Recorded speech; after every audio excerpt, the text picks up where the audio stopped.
Thank you. Hey, how you doing? Thank you, Ray. So good to be here. Who's dressed as a flamingo? Pink hairs. Where's the girl? I had my photo taken with a lady who looks like an actual flamingo. I think we should all try and grab her today. I've got a thing about Ofsted banners. You know when you go to school, and you may have had one, I'm not going to out anyone, and it says on the front of the school, this big plastic banner, Ofsted says, our school is good. You've seen those banners? And what I love about them is that they are a kind of ticking box story, because that is not the highest and best truth about you.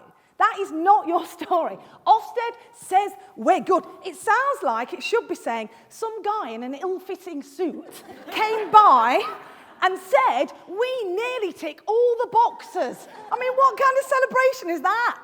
The stories you tell set your impact. How about the truth outside your school? We love our kids. Well, the moment you step in this door, you are valued and acknowledged. And my staff work incredibly hard to make sure that your kid's future is the best it can be. How about telling the truth?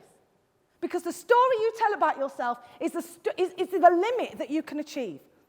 So every time you say, you look in the mirror in the morning or before you go to school, you know, you give yourself that pep talk on the way to school. You look in the mirror and you go, oh, I'm going grey, I'm a bit fat and I'm really old. Right, let's go.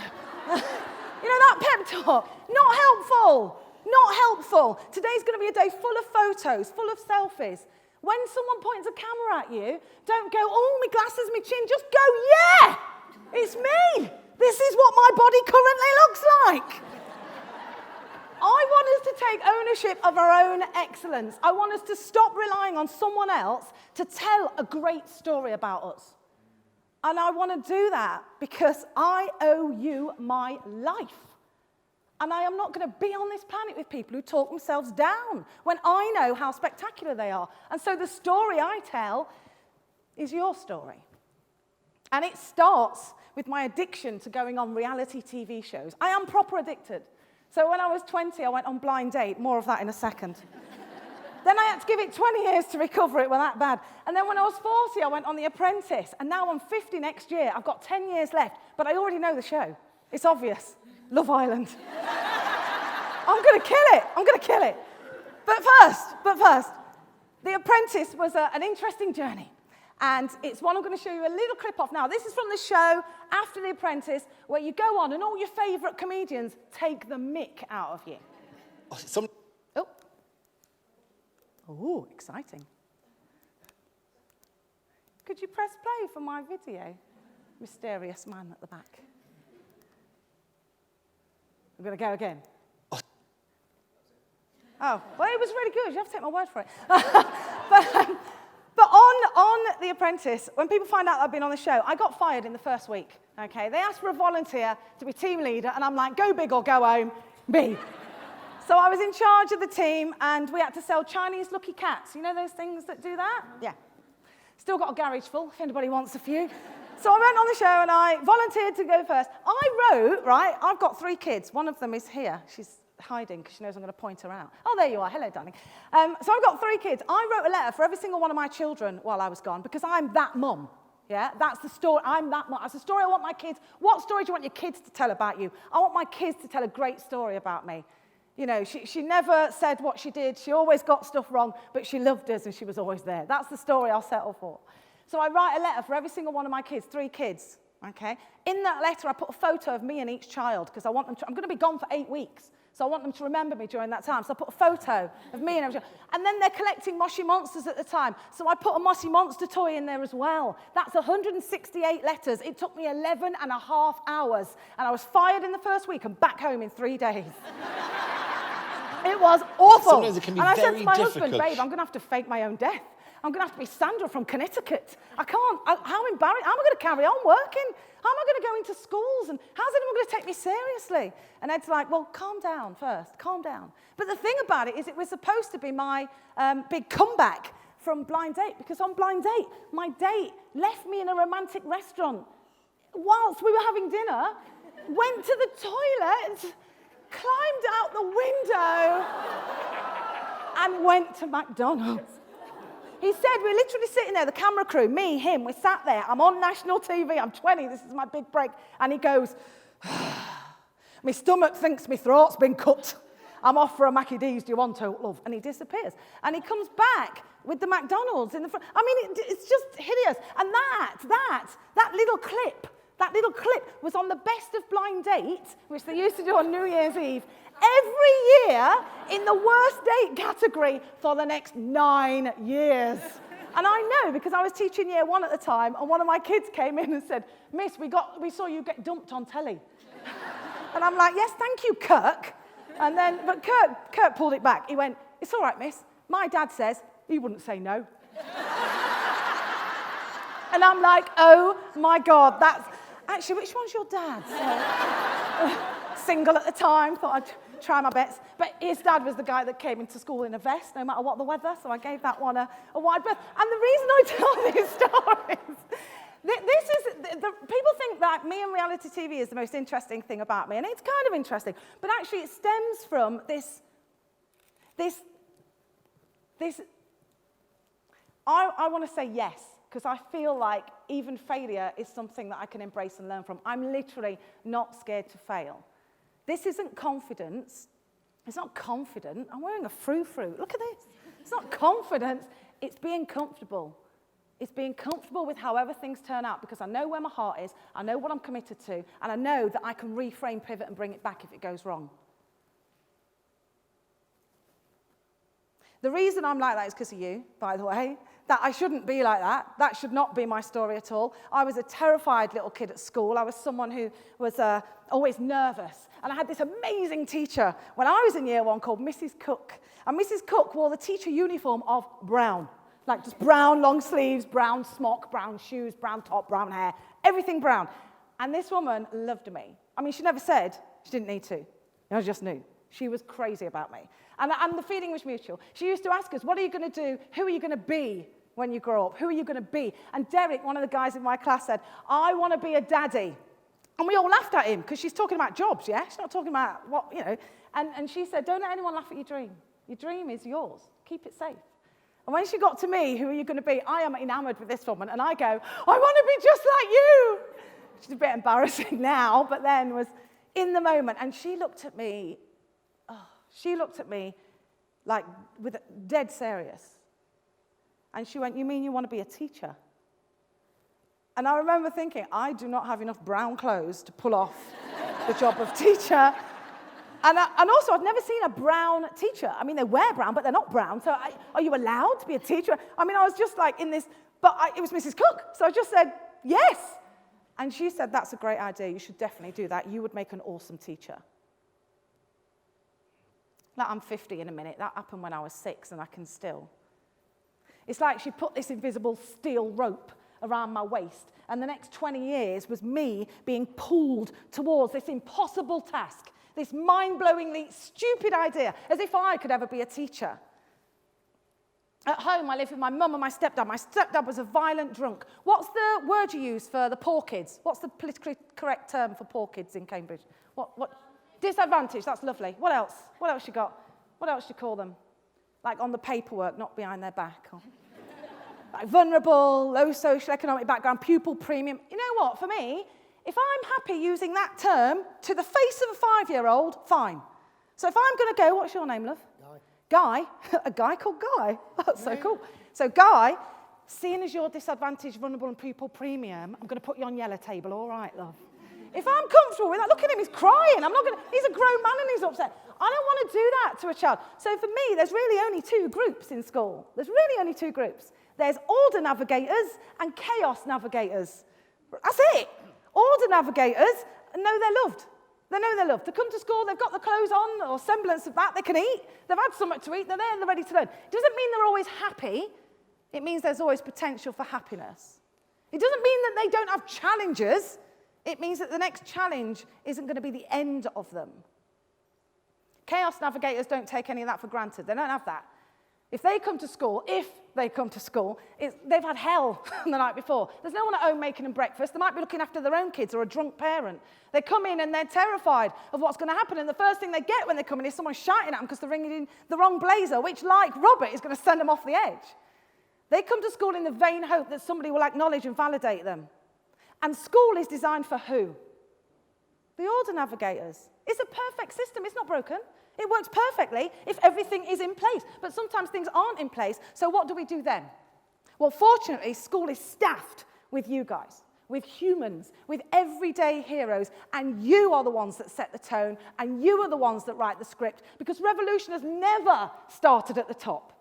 You think Theresa May, who's in charge now? Have we got any from? Whoever's in charge, right? Whoever that is, some white middle-aged guy probably. Whoever's in charge, you think they're going to go, oh my gosh, I am so sorry. Here's £1 billion education, forget about SATs. No, never going to happen. Actually, Boris might do that because he's slightly bonkers. But never going to happen.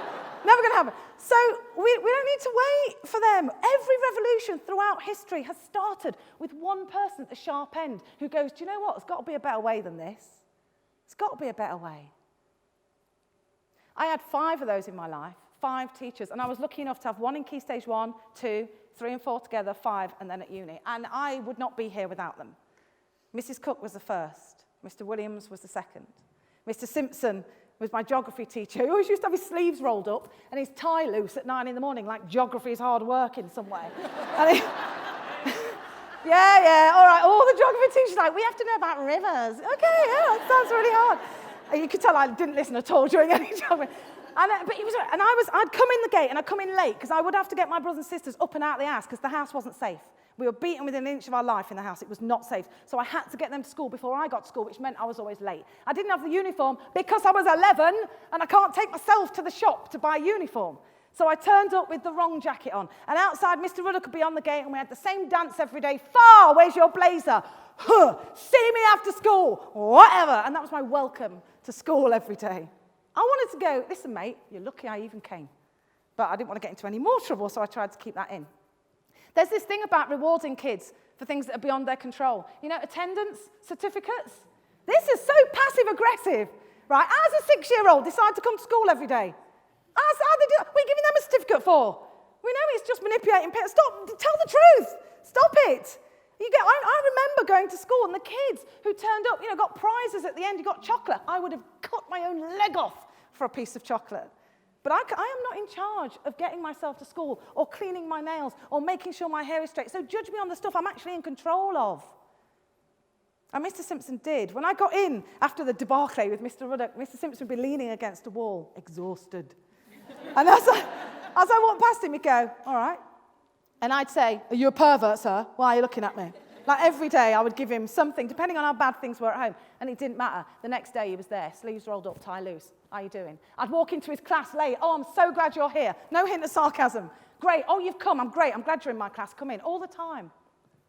And when someone does tiny little things like that every day for 5 years, you start thinking you might just be worth something. In the first year, we had our Year 7 period talk. Has anyone ever had to do a period?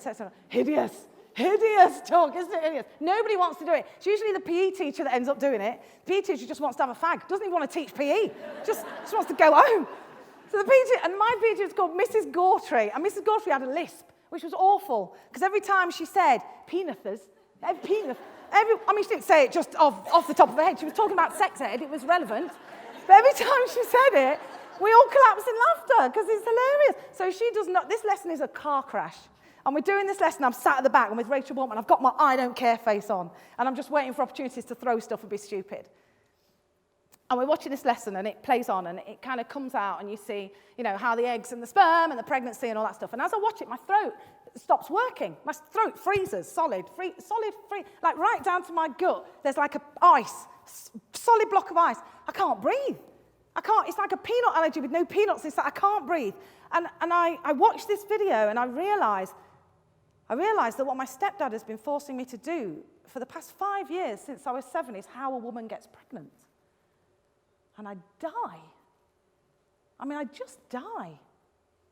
Inside, not outside. You don't show weakness. You don't show weakness. I thought that the teachers knew what was happening to me at home and they were okay with it because no one ever said it wasn't okay. No one ever asserted a value. Those 5 did, but the community, the culture, told me that I wasn't good enough and I didn't matter. And I knew that none of those things were I couldn't change them, I couldn't control them. And when that moment happened, I knew that there was no one for me and I had to go. And I ran away from home. I lived on the streets for 3 days. And then I met an amazing human called Jason, who did everything that my 5 teachers did. He made me feel like I belonged. He connected with me. He said, what are you doing out? Where's your adult? Who's looking after you? Have you got a coat? Let's get you some food. Have you eaten? He enrolled me. He believed in me. He cared. He just cared. So I went home with Jason and I stayed with him and he took me shopping. And that's how I came at 11 years old to be standing in a clothes shop holding a dress. Only it's not a dress. It's lingerie. And Jason isn't a kind benefactor. He's a pimp. Because if there's one thing that drug dealers and pimps know, it's how to enroll people. All you've got to do as a teacher is be one step ahead of a freaking pimp. It can't be that hard, can it? You just got to get in there first with kindness. As I'm standing in this shop with the outfit, I don't know the word for child sexual exploitation, but I know I'm in trouble. I know I'm in danger. The school aren't looking for me. My parents aren't looking for me. I am on my own, and I am scared to death because I don't know what I'm going to do. I can't control having the right freaking blazer. How am I going to control this situation? There is no way of controlling it. I'm not human. I'm not worth anything. I don't belong. I'm just a thing. I'm just a thing in this room with a dress. And as I'm standing there with the noise and the horror and the terror, one clear thought comes into my mind. One clear thought. And that thought is, there is no way that Mrs. Cook would wear this outfit. I mean, how mad is that? I haven't seen the woman for like 5 years. I haven't been in her school, or we've moved away, I haven't seen her. I don't know where she is, I don't know what she's doing. But in that moment, I thought of her and it was enough. It was enough. I dropped the outfit, I went running out the changing rooms, I went into the police station over the road, and I slammed my hands on the counter and I said, I demand the right to remain silent. Because I've watched loads of cop shows. But that was me trying to, assert myself. We get a bit obsessed with data. Got a bit of an addiction to it, haven't we? We've got to show proof of learning. We've got to prove it. Prove! You've got to tick the box. I've been in schools that got evidence books. I'm like, let's just get ready for prison. Why not? Evidence books, isolation. Any more words from the penal system? We could make our own, get the children ready for that language. Evidence books to prove we're teaching, because we can't be trusted when the door's shut. Oh my gosh. So there's all these things that we have to do to tick boxes and get things right. But about proof, it leaves no room for faith. It leaves no room for believing that you might be number 10 of 100 people in that child's life that are going to make a difference. And you've got an important role as number 10. But number 10 doesn't get a medal. Number 10 might get spat at because you're only number 10. 10 people have cared so far. But if you're not there, then number 11 has to step in and become number 10. And guess what? Now it's not 10 of 100, it's 10 of 1,000 because you weren't there. That is the difference that you make. It's not about data. It's not about results. That's important because that's our job. But I am telling you as one person right now who should not even be alive, let alone standing in this room, who should be lost in the world of sexual exploitation, who should definitely be in prison, who should absolutely be addicted to some form of drug. And I'm not, and it's because of you. Are you hearing me? It's because of you. It's not because of the Chanel reading test, for crying out loud. It's not because I actually scored a bit in biology. It's none of that. It's because somebody cared enough to be human first. 5. What would it have been like if it was 10? If it had been all of them? I'd be running America by now. I mean, I'm quite successful, but the story I tell is this. This is your story. But the problem is that we don't own it. We don't walk around if it's true. And that's my plea to you. Because this costs me. It's not like, all right, I had to buy an underskirt. I'm not talking about financial cost. Emotional cost of being honest and being authentic and sharing costs me. And why do I do it? Why would I do that? Same reason that I would go on The Apprentice. Because I had an idea that no kid would leave primary school without the ability to read, write, and spell. My tickets out of mindset poverty: reading, writing, spelling. I mean, also, I knew how to mummify a dead Egyptian should the need arise, but mainly reading, writing, and spelling. I just want you to own it. I just want you to live it. Can you get your phones out for me? Get your phones out. Take a picture of this. This is on my website. You can go on. There's a VIP library. You just download it. It's there.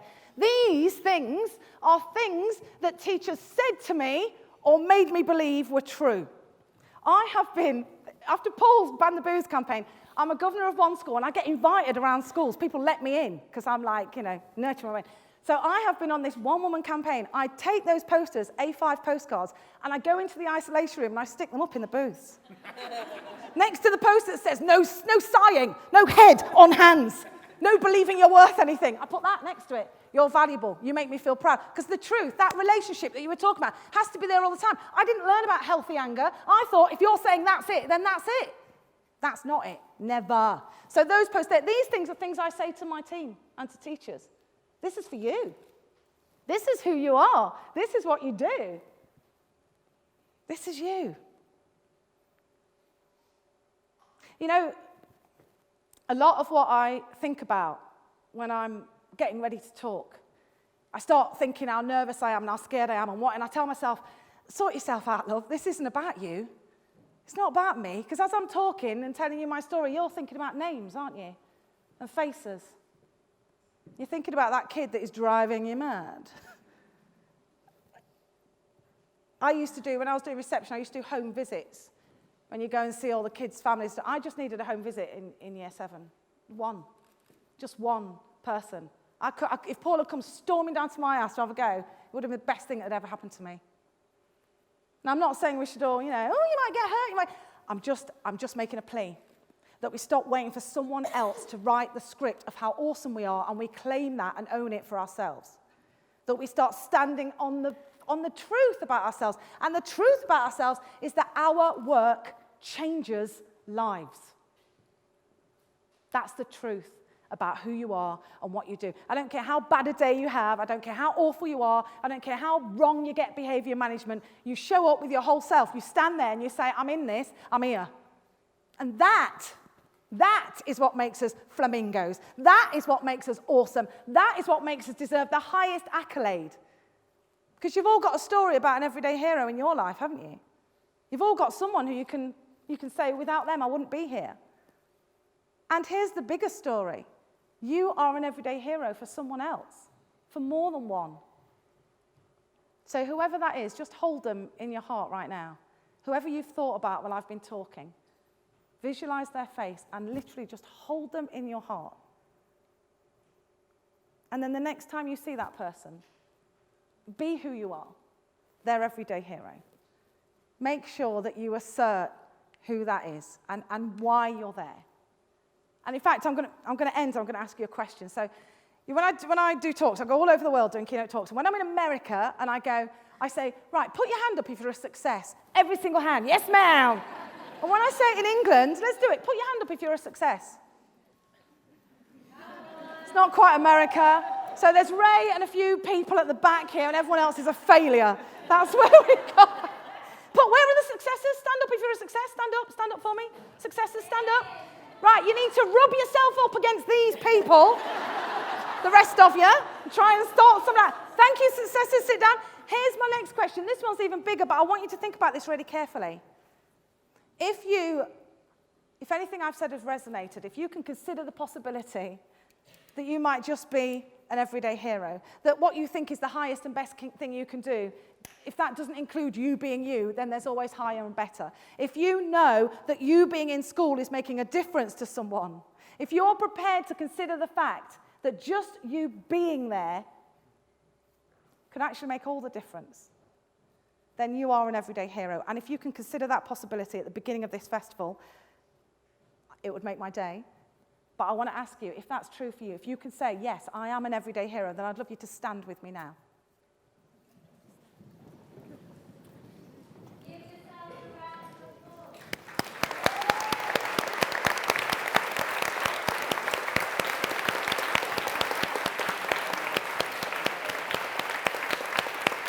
That's not how I get a standing ovation. It's not it. It's not it. Thank you. Take a seat. Thank you so much. My daughter, my glamorous assistant, is going to be outside with badges that say, our work changes lives. I'd love you to take one, and if you get there quick, take 2 and give one to someone else who deserves it but couldn't make it today. Thank you so much, and have an awesome day. The amazing Jaz. Absolutely gorgeous. Absolutely.